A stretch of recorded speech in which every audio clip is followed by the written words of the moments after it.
They laughed so loud I thought the floor might crack beneath us. "Look at Grandma trying to dance." My granddaughter's voice rang out clear and sharp, slicing through the gentle hum of the community hall like a broken record, skipping on a cruel refrain. Her friends echoed her laughter, their faces twisting into amused sneers as if I were a spectacle, some relic from a time they were glad to leave behind, a forgotten character in their bright, buzzing world. The limp, that stubborn unevenness in my step that I had learned to live with decades ago after my hip injury, became the centerpiece of their mockery. The hall felt colder then, the light harsher, even though the overhead fluorescents hummed their usual indifferent tune. The music played on, but for me, the melody blurred into the background noise of humiliation. I am 81 years old, and this dance, this annual harvest ball at the local community center, is one of the few events I still look forward to. It's a place where I once felt alive, a place where I could still remember myself before the years piled on, before family dinners became exercises in invisibility, and the rooms I once filled with laughter grew silent. I live now in a small apartment in a senior complex, where the walls wear the faded pastel of forgotten stories, and the air carries the muted rhythm of early bingo nights and the faint scent of linoleum wax. But tonight, the room seemed vast and unwelcoming, a stage set for a scene I never auditioned for. The dance floor was bright with swirling lights and reflections, a kaleidoscope of colors dancing on the polished wood. I had come wearing my best dress, the one I bought last spring, a soft blue that always made me think of quiet mornings by the sea.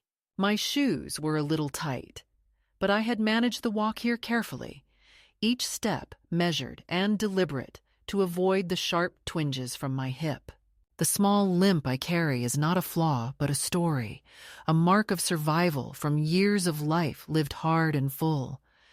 Yet tonight, that story was twisted into a punchline. I remembered how, years ago, my late husband and I used to dance right here, under these very lights, when the world still seemed big and full of promise. He told me once that I moved like I owned the room, like I was born to fill the space with my presence. I laughed then, flushed with love and youth. But tonight, my granddaughter's laughter washed that memory away like a cruel tide. The girl who once sat on my lap, who listened wide-eyed to my stories of distant places and bold adventures, now turned me into a character for her amusement, her friends egging her on with cruel smiles and whispered jokes. The sting of betrayal was sharp, slicing deeper than any physical pain I felt from my limp. No one stopped her, not even her mother, my daughter, who watched from a distance with an awkward smile and averted eyes, as if discomfort could erase what had just been done. The room filled with chatter, music, and the shuffle of feet, but I felt only the heavy weight of isolation pressing in. I sat down at the edge of the dance floor, clutching my purse in my lap, pretending not to hear the whispered giggles and pointed glances. My heart clenched, but I forced myself to breathe slowly, to stay grounded in the moment and not dissolve into tears. The family that once begged me to babysit, to hold the grandkids close when they were small and frightened, now barely greeted me. Their warmth was gone, replaced by polite distance and the unspoken message that I no longer belonged to the picture they were painting. At the dinner table later, I was handed a paper plate, while others used fine china. My granddaughter sat nearby, absorbed in her phone, occasionally glancing up to share another laugh with her friends, again carefully excluding me from their circle, their lives, their fun. I thought about the years when I was the one who taught that granddaughter how to walk, how to say her first words, how to hold a pencil. The years when I made her birthday cakes with hands that now trembled slightly as I tried to pour the punch. The years I gave her a place to belong. And now, in this crowded room full of familiar faces, I was nothing more than an afterthought, a joke, a shadow of the grandmother I had once been. The music changed then to a slower tune, the kind that invites you to take a partner. I watched couples sway and spin, young and old, but no one asked me. The sting of being forgotten was almost unbearable. But within that silence, a small ember flickered inside me, a reminder that I still had a heartbeat, that I still had a voice, even if it was barely a whisper. As the evening wore on, I sat quietly, nursing my pride and my pain, surrounded by laughter that wasn't for me. The night was long, the lights dimming and brightening in a slow, cruel dance of their own. When at last the music slowed and the crowd thinned, I found myself standing, slowly rising on legs that ached but would not betray me completely. It was time to choose whether to remain on the sidelines, invisible and dismissed, or to reclaim the dignity that laughter tried to steal.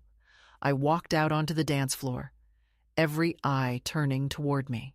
The room fell silent, the tension thick enough to taste. My granddaughter's friends smirked, ready for another show. But I did not come for their approval. I came for myself. I approached the young man who had been circling the dance floor, the boyfriend of one of those girls, the one who had been watching me with a mixture of curiosity and unease. I held out my hand and said, "Dance with me, unless you're too afraid." His surprise was clear, but he took my hand without hesitation.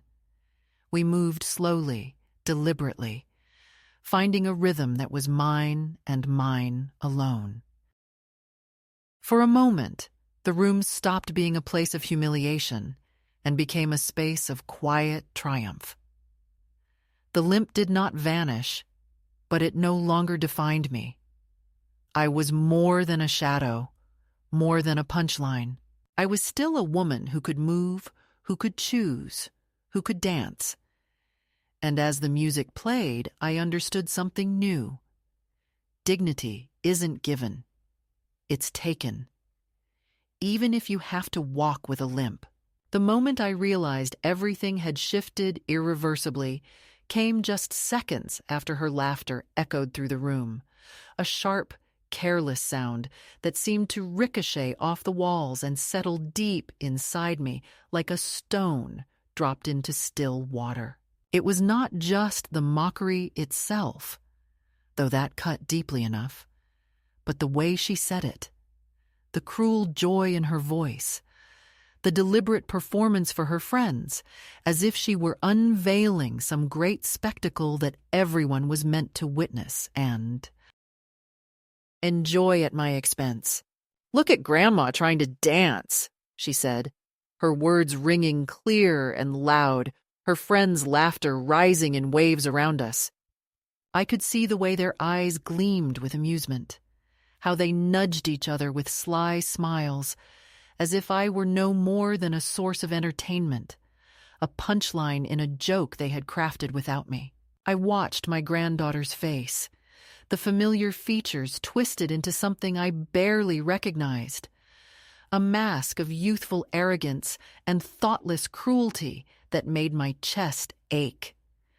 She was not just being childish, she was being deliberately cruel.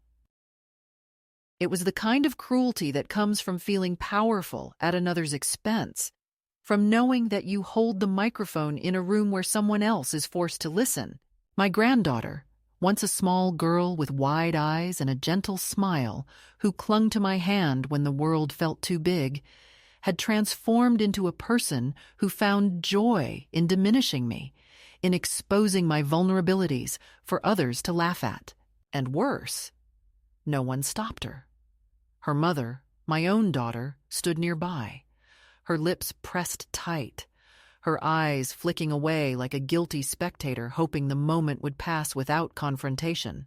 I sat frozen at the edge of the dance floor, the weight of every mocking glance pressing down on my shoulders, my hands trembling slightly as I gripped the edge of my purse. I could hear the music playing, the melodies I once knew so well blending into the background noise of humiliation. The hall around me seemed to shrink, the faces blurring into a sea of judgment and dismissal. It was as if I had become invisible, a ghost haunting a celebration that no longer had room for me. I felt the sting of betrayal, sharper than any physical pain I had endured over the years, sharper even than the ache in my hip that caused the limp they mocked. This was a wound deeper than flesh, a wound carved out by the ones I loved most.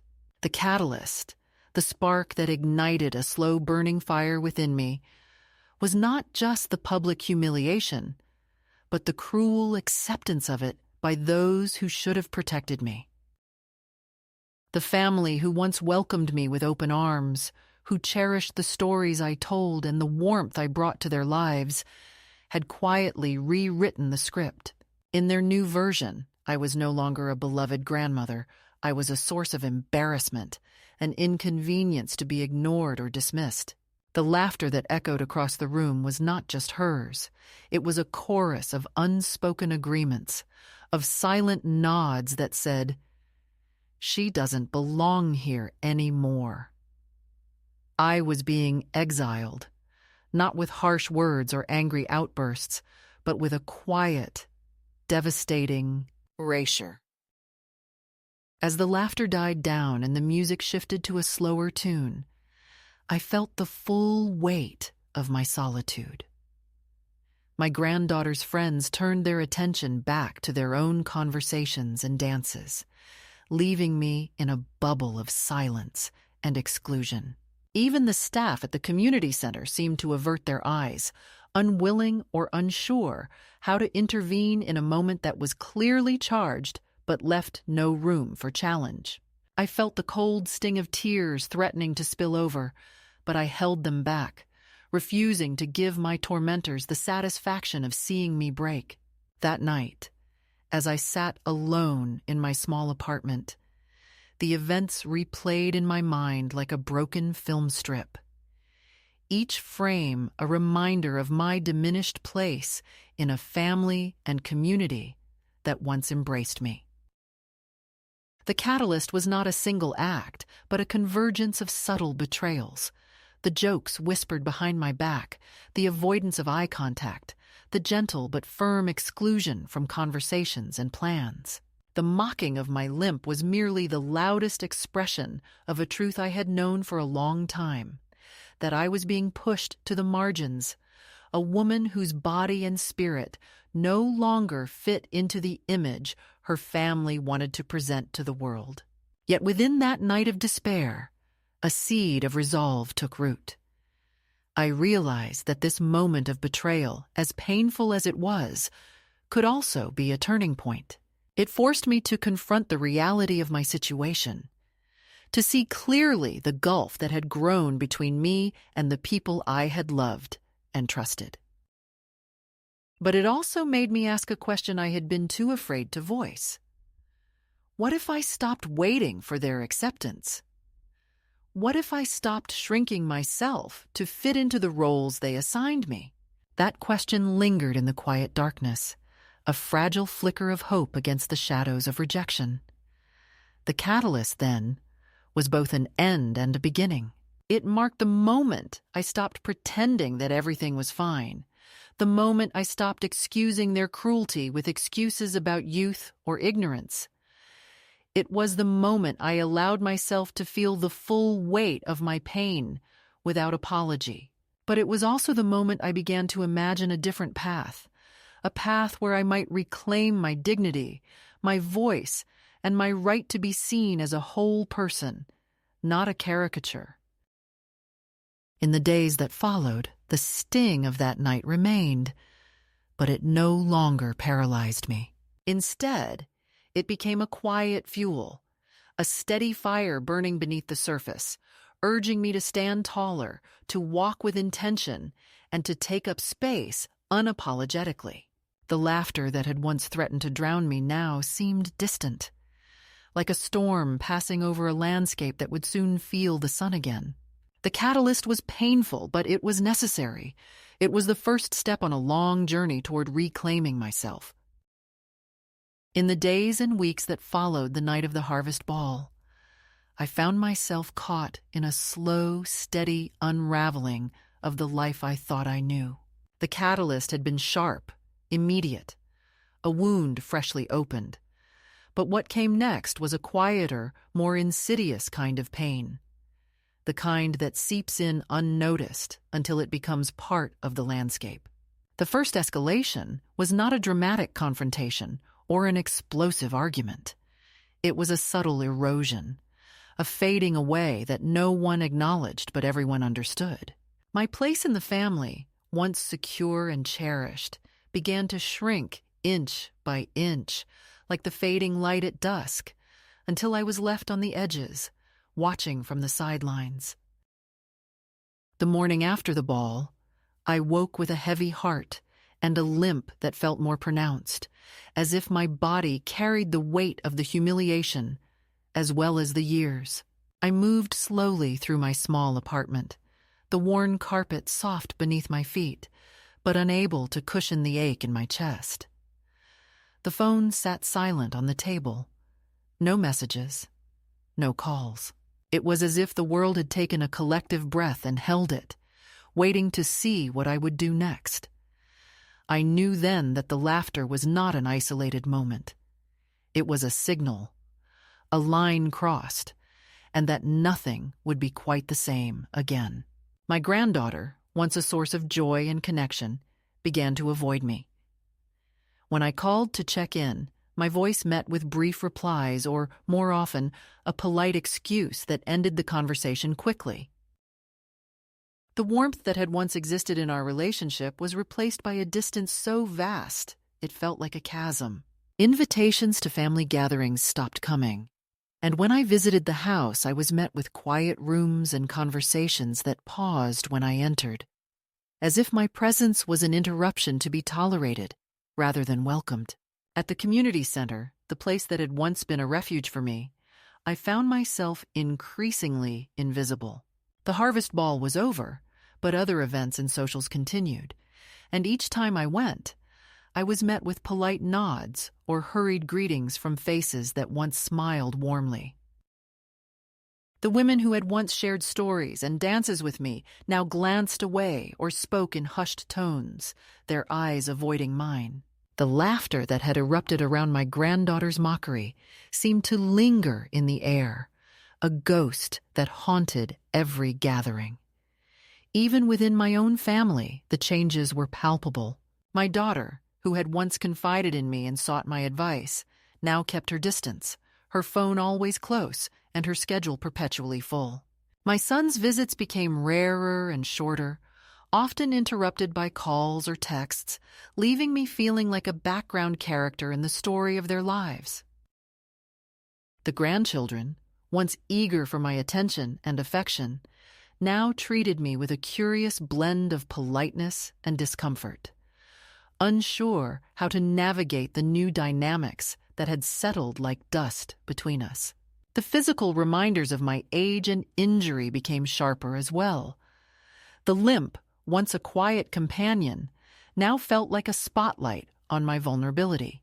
I noticed the way people glanced at my gait, the way some tried to hide their looks behind forced smiles. The ache in my hip was a constant, whispering reminder of the limitations creeping into my days.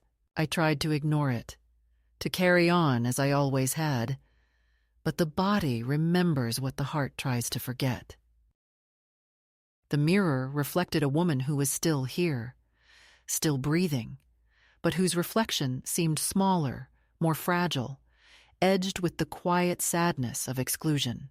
One afternoon, I found myself at the local grocery store, pushing a cart slowly down the aisles, when I overheard a group of teenagers whispering nearby. "That's the grandma who can barely walk," one said, his voice tinged with mockery, but not loud enough for me to respond. Their laughter was soft but cutting, a reminder that the world beyond family and community center could be just as unforgiving. I didn't turn to confront them.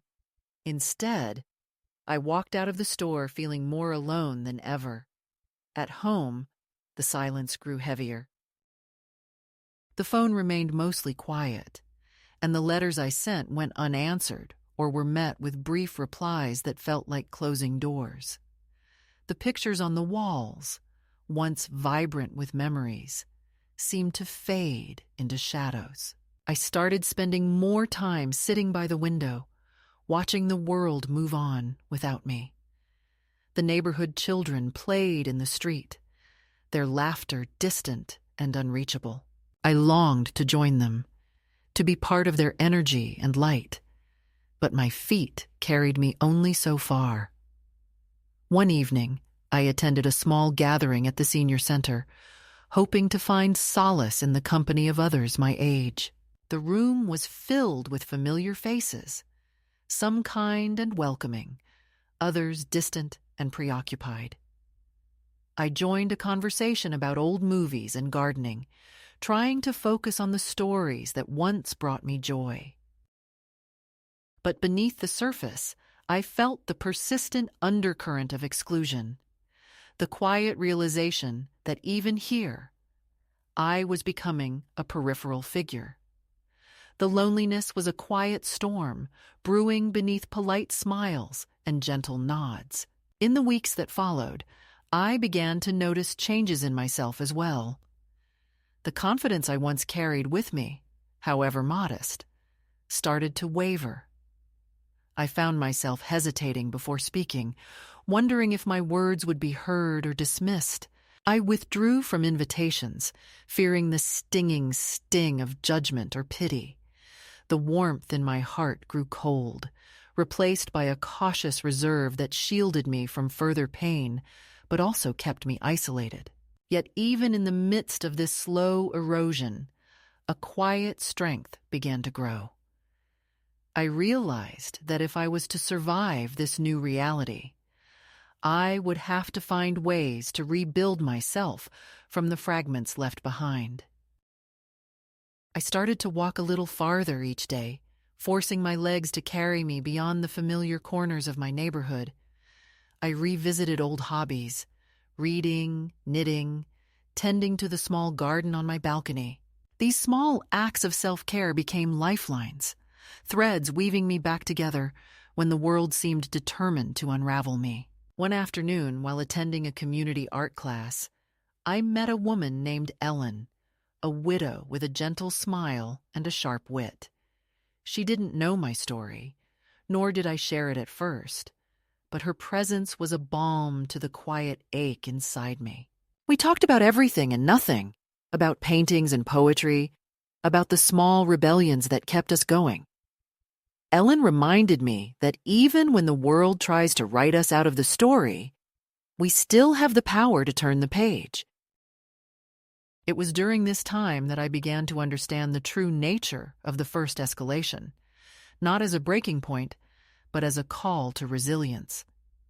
The slow fading of my place in family and community was painful, but it was also a clearing. It created space for new connections, new ways of seeing myself beyond the roles I had inhabited for so long. The limp was still there, the ache still whispered its warnings, but my spirit stirred with the possibility of reclaiming life on my own terms. The first escalation taught me that invisibility can be a kind of imprisonment, but also that even in the quietest shadows there is light to be found. It was a lesson in endurance and self-compassion, in learning to walk again, not just with my legs, but with my heart open to the future. The days grew longer, the seasons shifted, and with each step, however faltering, I moved toward a horizon that promised more than mere survival. It promised a life still worth dancing for. That night, when the world finally quieted and the house settled into its familiar creaks and sighs.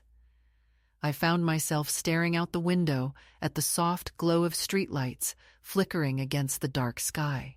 The memory of the harvest ball, the laughter and the sting of humiliation still clung to me like a shadow. But something else had begun to take root.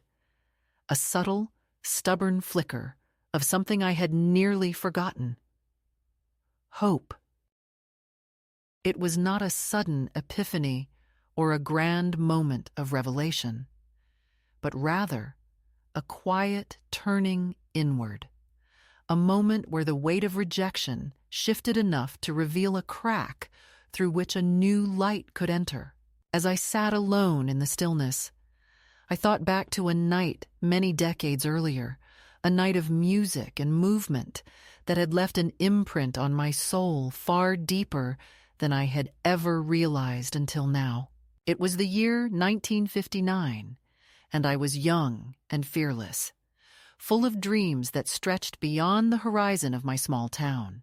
My late husband had taken me to a dance not unlike the one I had just left, the same kind of community gathering filled with familiar faces and hopeful hearts.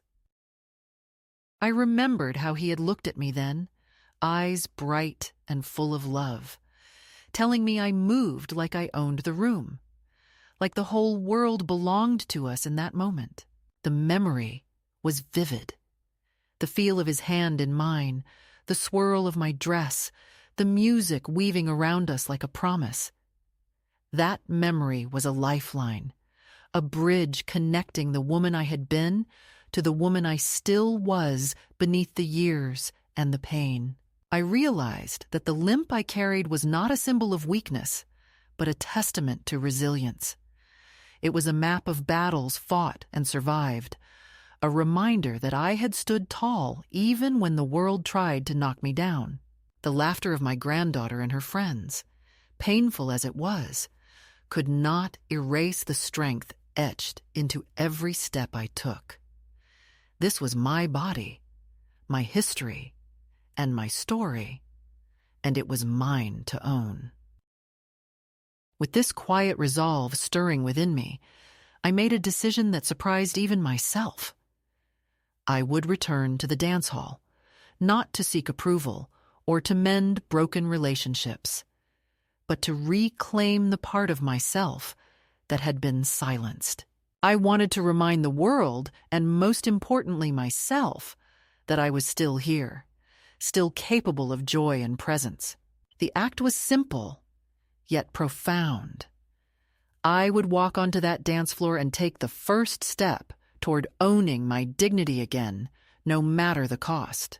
The next evening, I dressed carefully, choosing a soft dress that made me feel like myself again, a nod to the woman who had once danced freely without fear. My steps were slow but deliberate as I made my way back to the community center, each movement a quiet declaration of defiance against the erasure I had endured. The familiar faces turned toward me with surprise, some with awkward smiles, others with thinly veiled curiosity. The room held its breath, as if sensing the shift that was about to unfold. I did not seek out my granddaughter or her friends. Instead, I moved with purpose toward the edge of the dance floor, letting the music wash over me like a balm. The melodies were older now, tunes I recognized from long ago, and with each note, I felt a connection to the past and a renewal of the present. The memory of that night in 1959 lingered in my mind, a beacon guiding me back to a place where I belonged, not because others granted me permission, but because I claimed it for myself. As I stood there, a woman from the audience caught my eye, a kind stranger with a knowing smile and a gentle nod. She whispered across the room, "I remember you. You danced like no one else." Her words were a balm to my wounded spirit, a quiet reminder that even when the world seems to forget, there are always those who see. That small gesture, simple and unassuming, filled me with a strength I had not realized I still possessed. The music slowed, and without hesitation, I extended my hand toward a young man who had been watching the floor with an air of quiet uncertainty. He was the boyfriend of one of the girls who had mocked me, a fact that made my invitation all the more powerful. His eyes widened, surprise flickering across his face, but he accepted without a word. We began to move together, slowly finding a rhythm that was mine alone. The limp remained, but it no longer felt like a burden. Instead, it became part of the dance, a signature of my persistence and grace. As we moved across the floor, I noticed the room's atmosphere shift. The laughter faded, replaced by a hush of respect and awe. Eyes that had once been filled with mockery now held something closer to admiration. For a brief moment, the dance floor became a stage where I could reclaim not just my steps, but my story. The young man's gentle presence was a reminder that dignity can be shared and that courage is contagious. When the music ended, I kissed the young man's cheek, a small, deliberate act that sealed the moment, and walked off the floor without looking back. I did not need to see the faces behind me to know that something had changed. In that dance, I had taken back a piece of myself, one step at a time. That night, as I lay in bed, the ache in my hip was still there, but it was softened by a sense of renewal. I understood that the journey ahead would not be easy. There would be more moments of pain, more battles with loneliness and rejection. But the midpoint had come, a turning away from silence and invisibility toward a quiet, unyielding assertion of self. I was not just a grandmother to be mocked or ignored. I was a woman who still had stories to tell, steps to dance, and a life to live. This shift was not about revenge or confrontation. It was about reclaiming my right to exist fully and unapologetically. It was about understanding that dignity is not granted by others, but built from within, one deliberate choice at a time. The dance floor was no longer a place of fear or humiliation, but a space of possibility and power. And so, with the memory of that dance burning softly in my heart, I embraced the path ahead. It was a path of resilience and quiet rebellion, of finding joy where it had been hidden, and of learning to walk and sometimes dance on my own terms once more. The days that followed my return to the dance floor brought with them a turbulent mix of hope and hardship, a second escalation in the quiet war that was unfolding in the spaces I once called home. That moment of reclaiming dignity had been a powerful spark, a defiant act that echoed louder than I expected. But the world rarely changes overnight, and those who had once whispered behind my back now raised their voices in subtle but unmistakable opposition. The laughter and mockery had not disappeared. They had merely shifted, transforming into something more complex and harder to confront. It began slowly, with whispers and sidelong glances at family gatherings, where I was no longer the center, but an edge, an inconvenience tolerated with thin smiles. My granddaughter's friends, emboldened perhaps by my courage or simply by the cruelty of youth, resumed their teasing, their words edged with sarcasm and cold amusement. But now they were not alone. The echoes of their mockery found reinforcement in unexpected places, among relatives who once claimed to care, in conversations that skirted around me like a shadow, in the subtle exclusions that accumulated like dust in the corners of my life. At the next family reunion, held in a sunlit backyard that once seemed to bloom with love and laughter, I was greeted with polite nods and distant smiles. My granddaughter, seated among her friends, cast me a glance that was sharp and dismissive, as if I were a relic best forgotten. The teasing resumed, quieter but no less cutting. A whispered joke about my slow walk, a shared glance that made me the subject without the need for words. I felt the sting not just in the laughter, but in the silence of those who might have stood with me, but chose instead to turn away. The worst came unexpectedly. During the afternoon, as children played and adults mingled, my granddaughter's boyfriend approached, a young man with a charm that had once seemed harmless. He smiled politely, but with a tension I hadn't noticed before. When he asked me to dance, the invitation sounded more like a test than a gesture of kindness. As we moved awkwardly across the grass, I caught a glimpse of the circle of girls watching, their expressions a mix of amusement and disbelief.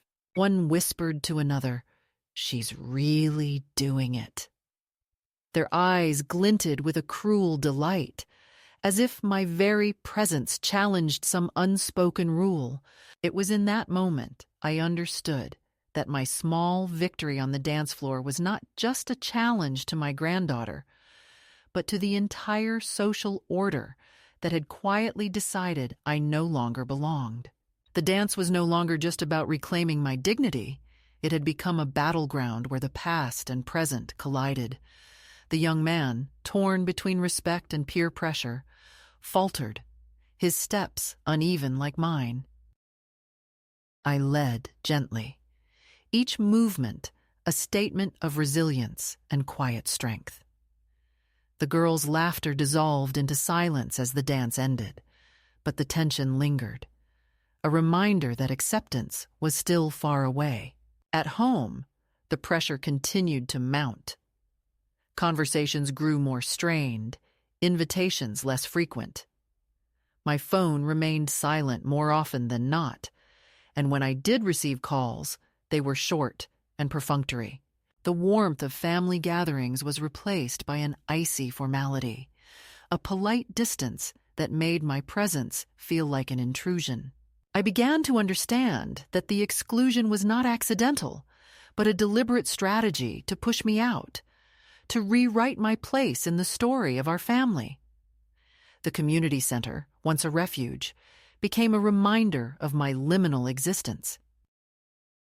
I found myself navigating spaces filled with familiar faces who smiled politely but avoided deep connection. The dance hall echoed with memories, but the new rhythms were harsher, the laughter less forgiving. The second escalation was not a single moment, but a series of small, relentless acts that chipped away at my confidence and resolve. Invitations to social events arrived late or not at all. Friends who had once shared coffee and stories now made excuses.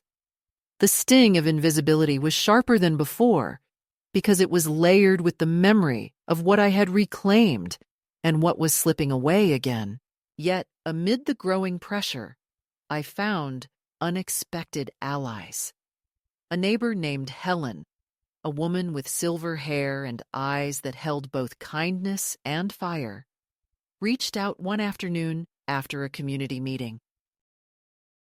"I saw what you did at the dance," she said quietly, "and I want you to know you're not alone."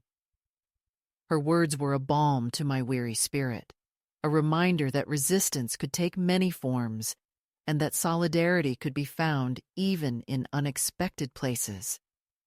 Helen became a companion in the quiet rebellion, someone who understood the pain of being marginalized and the strength it took to stand tall despite it. The relationship with my granddaughter became a fragile dance of its own, moments of tension punctuated by fleeting glimpses of the girl I once knew.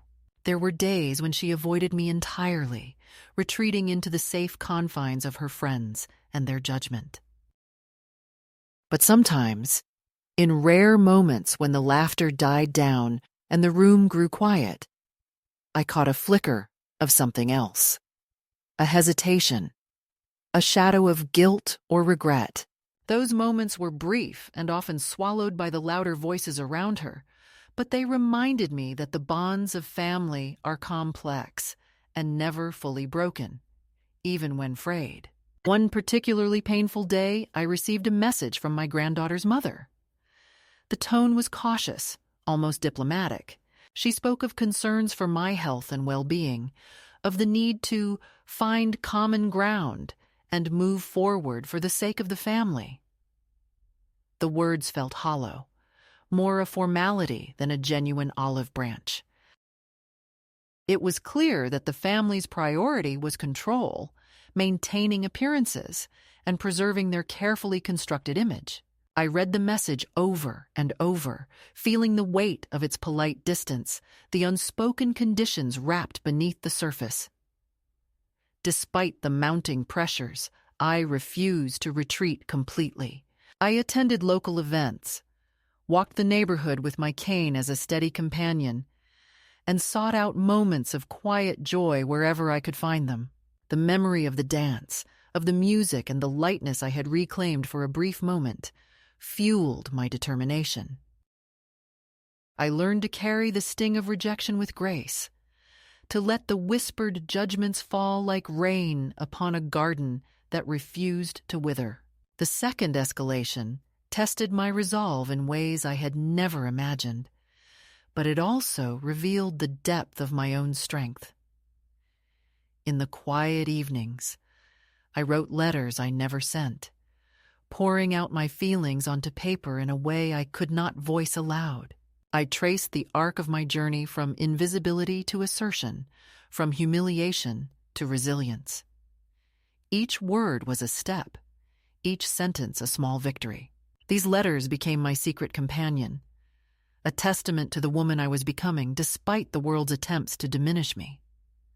The second escalation was a crucible, a fire that forged new steel within me. It was a time of confrontation not only with others, but with myself, my fears, my doubts, and my enduring hope. I came to understand that dignity was not something granted by others, but something fiercely claimed and fiercely defended. The dance floor was no longer just a place to reclaim my steps, but a symbol of my right to exist fully and proudly, no matter the obstacles. As the weeks turned into months, the tension within the family remained unresolved. But I found peace in smaller victories. The smile of a stranger who recognized my courage, the warmth of a new friendship, the quiet moments of solitude where I could breathe and simply be. The second escalation had tested me, pushed me to the edge, but it had not broken me. Instead, it revealed the depth of my own resilience and the unyielding strength of a woman who refused to be silenced or erased. And so I continued, step by step, dance by dance, writing my own story with every movement, every breath, every quiet act of defiance. The second escalation was not the end, but a fierce, necessary chapter in a journey that was still unfolding, a journey toward freedom, dignity, and the reclamation of a life worth living. They called me a joke, a spectacle, a forgotten relic with a limp that supposedly made me less than whole. But that night on the dance floor, I decided I would no longer be a footnote in their story. The evening was thick with expectation and tension as I stepped into the community center once again, my hands steady despite the ache that whispered through my hip and down my leg. The air smelled faintly of old perfume and waxed floors, the chatter buzzing like distant thunder. But my focus was clear, sharpened by months of silent endurance and small victories. I was here not to ask for forgiveness or acceptance, but to claim what was mine by right, the dignity that no laughter, no mockery could take from me. The room was filled with familiar faces, some welcoming, others guarded, but all aware that something was different about this night. I spotted my granddaughter, her eyes wide with a mixture of surprise and defiance as she whispered to her friends. Their laughter was hushed, but still edged with disbelief and a hint of malice, as if they awaited a fall or a misstep. The young man who had danced with me before stood at the edge of the floor, his gaze flickering with uncertainty, but an unmistakable respect. I took a slow breath, feeling the rhythm of the music pulse beneath my feet. And then I moved. I approached him deliberately, my steps measured but confident, the limp still present, but no longer a limitation. I extended my hand and said softly, "Dance with me, unless you're too afraid." The room fell silent, the usual background noise fading as all eyes turned toward us. The young man hesitated briefly, then took my hand, and together we began to move. The music was slow, a classic tune that wrapped around us like a warm blanket, inviting us to a dance that was as much about reclaiming my voice as it was about the steps. With every movement, I felt the years peel away, the years of being sidelined, mocked, and dismissed. The limp did not vanish, but it became a part of the dance's story, a symbol of survival and strength rather than weakness. The young man's steps mirrored mine, uncertain at first, but growing steadier with each turn, and I felt a surge of pride that this simple act of grace could quiet the room. The laughter that had once filled the air was replaced by a hush, a collective breath held in awe, and perhaps, for some, a moment of reckoning. As we danced, I caught glimpses of faces softened by surprise, even admiration. The girls who had once mocked me now looked away, their smiles faltering, their confidence shaken by the undeniable presence I commanded. The young man leaned in and whispered, "You're amazing." And those words were a balm to a wound I thought had long festered beyond healing. I smiled, not just for him, but for myself, for the woman who had dared to take the floor and dance despite the world telling her she shouldn't. When the song ended, I kissed the young man's cheek lightly, a gesture of gratitude and quiet triumph, then stepped away from the floor. The applause that followed was soft but sincere, a sound I had not expected, and one that filled me with a warmth that rivaled the sting of past wounds. I did not look back at my granddaughter or her friends. I did not seek their approval or forgiveness. I had danced for myself, and that was enough. Later, as I sat alone with a cup of lukewarm punch, the night settling around me like a familiar quilt, I felt a peace that had eluded me for so long. The dance was not just a moment, it was a turning point, a declaration that I would no longer be defined by others' perceptions or their cruelty. I was still here, still whole, still worthy of joy and respect. That night, I understood that reclaiming dignity is not about erasing the past, but embracing it, wearing every scar and limp as a testament to the journey. I had taken the floor, and in doing so, had taken back my life. And to any woman who finds herself sidelined or mocked, I say this: do not wait to be invited. Take the floor, even if you limp, especially if you limp. Because your dance is your voice, and it deserves to be heard. The night after I danced, the world outside seemed quieter, almost as if it too was taking a moment to breathe and reflect on what had just happened. I returned to my small apartment, the walls familiar and comforting in their silence. But my heart carried a lightness that was new, unfamiliar, yet deeply welcome. The limp remained, a part of me as much as the memories of laughter and tears, but it no longer defined my worth or my place in the world. I sat by the window, watching the shadows stretch and fold over the quiet street, and for the first time in a long while, I felt a sense of peace that wasn't born from resignation, but from quiet triumph. In the days that followed, the sting of mockery faded into a distant echo, replaced by the steady pulse of renewal. I began to walk with more purpose, not just physically, but emotionally, stepping into spaces where I once hesitated, reclaiming corners of my life that had been ceded to fear and silence. My granddaughter's laughter no longer haunted my thoughts. Instead, I found comfort in small acts of kindness from unexpected places: a neighbor's smile, a friendly greeting at the market, the gentle nod of a fellow walker in the park. These gestures reminded me that dignity is not a gift reserved for the young or the strong, but a right that belongs to every person who chooses to stand tall, despite the weight they carry. The relationship with my granddaughter remained complicated, a fragile thread stretched thin by years of unspoken hurts and misunderstandings. We did not speak often, and when we did, the words were careful and measured, but beneath the surface, a quiet respect began to grow.